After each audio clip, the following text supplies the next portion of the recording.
हरी हरी ओढ़नी की कमाई सुनकर उड़ गया अक्षय कुमार का होश। तो क्या है खबर की जानकारी जानेंगे इसी वीडियो में। उससे पहले आप चैनल पर नए हैं तो चैनल को ले सब्सक्राइब और वीडियो कर दें लाइक। चलते हैं खबर की ओर। तो आप लोग को बता दे भाई लोग, पवन सिंह का जो है हरी हरी ओढ़नी लगभग 100 मिलियन पार हो चुका है।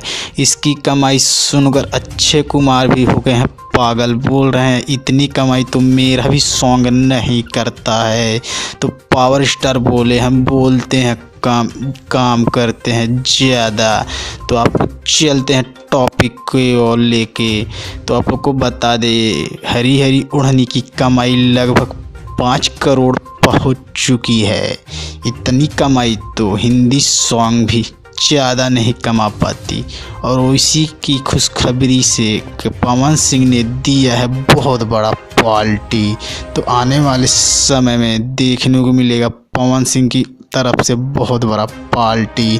तो चैनल पे नए हैं तो चैनल को ज़रूर सब्सक्राइब करें। चलते हैं, धन्यवाद।